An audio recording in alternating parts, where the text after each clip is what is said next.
Az Ócsa környéki gazdák többsége zöldségtermesztéssel foglalkozik, amihez bizony rengeteg víz kell. Ahol mélyen van a talajvíz, ott akár 6 méter mély gödröket kell kimarkolni a földből, hogy a dízel szivattyúk fölszippanthassák a vizet. Az élővilág nagyon hamar benépesíti az így fölkínált életteret. Sorra járva ezeket a locsoló gödröket találtam olyat, amelyikben kis rókák várták a vacsorát. Egy másikban borzok tanyáztak. Nappal persze nem mutatkoztak, de éjszaka a gödör oldalában kialakított borzvár előtt mozogtak. A vadkamera fölvételén nyulak, sőt, nyestek is mutatkoztak.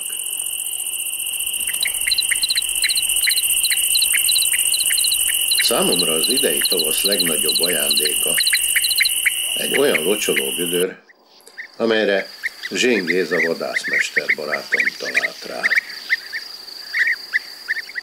Ebben a szivattyú fölött gyurgyalagok, seregélyek, verebek töltöttek, ami elég gyakran előfordul. Nagyon nagy ritkaság viszont, hogy a fák magasában elfoglalt varjúfészek helyett egy ilyen gödör falában talált csupán vadászkalap nagyságú üregben kölcsön egy vörösvércsepár. Tudomásom szerint egy ilyen rendhagyó üregi költés videós dokumentálása nekem adatott meg először. Az üregi vércsék életét április 30-ától június 13-áig tudtam követni. Az esőben is mindig pontosan idejében hozták a zsákmányt. Nagyon gyakran fürge vagy zöldgyikot. A fiókák alig győzték nyelni az akár 30 centis karmoslábú prédát. Milyen érdekes helyzet, gondoltam. Egy védett madár másik védett fajjal eteti fiókáit. Pontosan a túlélés törvényei szerint. Na és a természet önszabályozó rendjének megfelelően.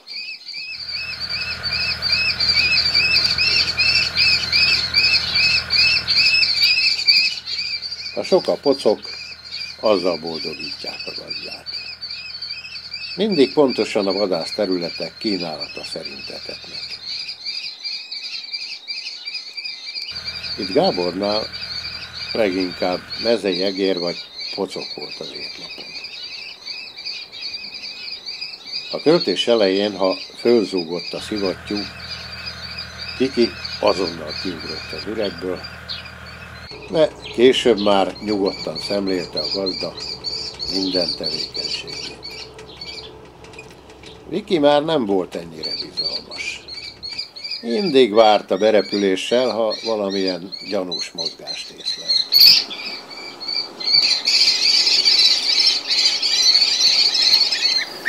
Épp csendesen teltek múltak a napok. A kicsik május 21-én kezdték levetni a fehér ruhát. A szárnyak végén kék szarutólakat lehetett megfigyelni. Június elejére a fiókák már az érettségi ruhájukban pompáztak. Minden nap hosszasan gyönyörködtem bennük. Közeledett a ballagás ideje. Az üreg egyre szűkebbnek bizonyult.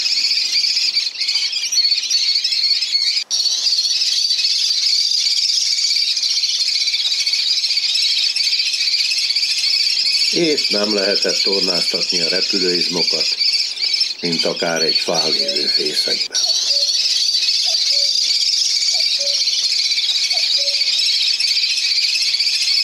Az Az ifjú vércsék eleinte egymás fölváltva az üreg szájánál próbálták edzeni szárnyaikat.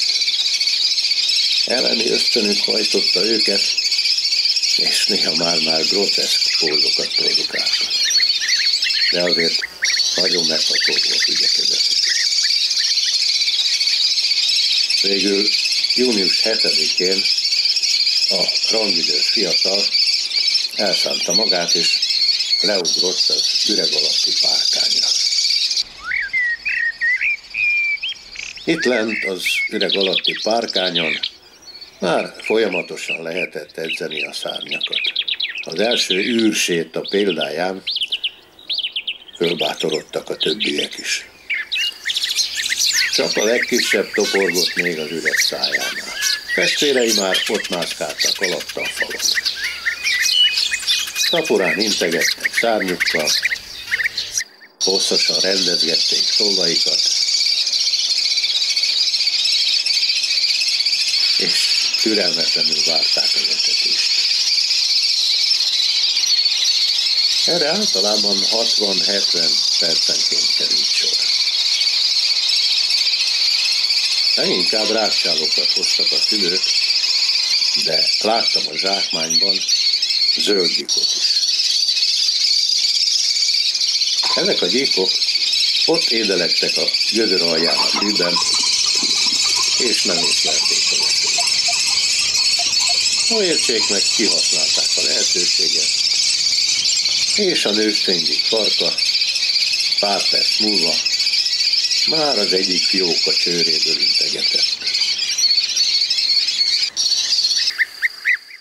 Valahányszor a gyerekek észrevették, hogy jön a kaja, látványosan könyörögni kezdtek, de a szülők minden alkalommal az üreg szájánál adták oda a zsákmányt. Egy napon Gábor azzal fogadott, hogy reggel, amikor lement a gödörbe szivattyút indítani, egy bagyot látott a gödör egyik üregéből a túlsó falra átrepülni. Nézték egymást egy darabig, majd a bagoly beugrott az egyik lukba. Gábor meg is mutatta, hogy melyikbe. Na, így volt, gondoltam, akkor csak Kubik lakhat itt, mert más bagoly napvilágnál nem mutatkozik.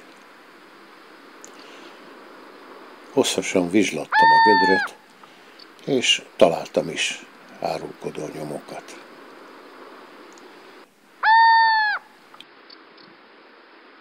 Végül több napos leselkedés után valóban megláttam a Kubik szülőket, sőt, a már repülős kicsiket is. Sötétedett már, amikor az egyik egyenesen a kitett sportkamera tetején landolt. Táncolt rajta egy kicsit, azután fölrepült a csőre. Időközben Ferenc gödrénél is kirándulni kezdtek a vércselegények.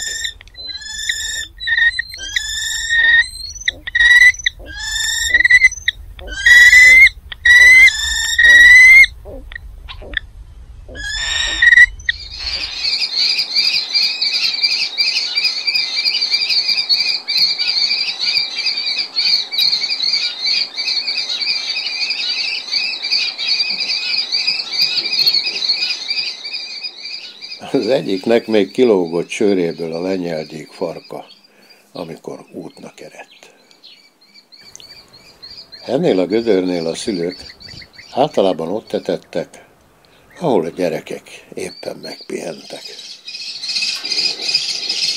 Amikor az üregnél nem kellett több kaja, megkeresték a gödör árnyékos oldalán, vagy a meglocsolt zeller palánták között hűsölő fiatalokat.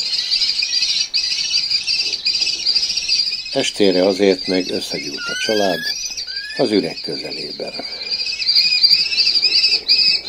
Gondolom, hogy éjszakára behúzódtak a biztonságot adó üregbe. Napközben a környéken vadászgattak, és ha sikerrel jártak, hangosan örültek a zsákmánynak. Ilyenkor rendszerint a testvérek is azonnal megjelentek. Többször is láttam, amikor lebegve szitáltak, majd lejöttek a tesó mellé a földre.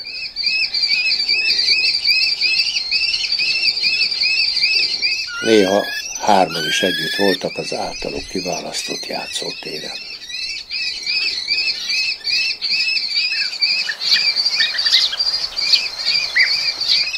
Hosszasan birkóztak egy-egy egérke fölött.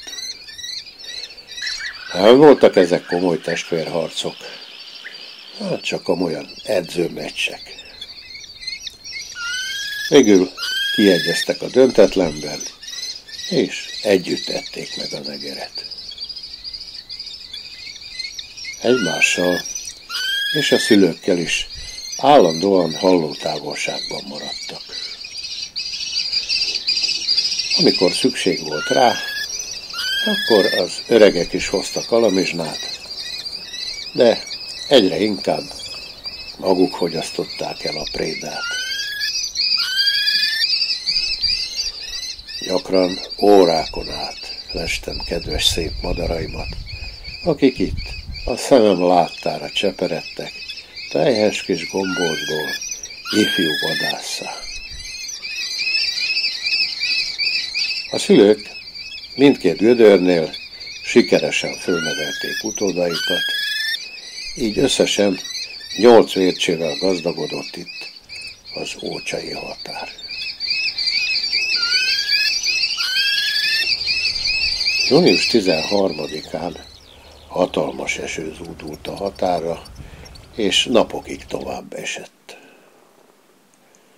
Az özönvíz számomra járhatatlanná tette az utakat. Mikorra ismét ki tudtam menni a vércses gödrökhöz, hadaraim bizony már eltűntek. Darab ideig még reménykedve poroszkáltam utánuk, de csak néhány pászánt és lucernán vacsorázó őzet meg nyulat tudtam megörökíteni. Az egyik suta még rám is kiabált, hogy mit keresek itt. Se baj, gondoltam. Talán az üregben nevelkedett madarak nem mindegyike talál majd jövő tavasszal elhagyott varjúfészket, vagy a madarászok által kitett todút, és visszatér ide. Ide, ahol megszületett. Akkor pedig megint lesznek majd üregi vércseim.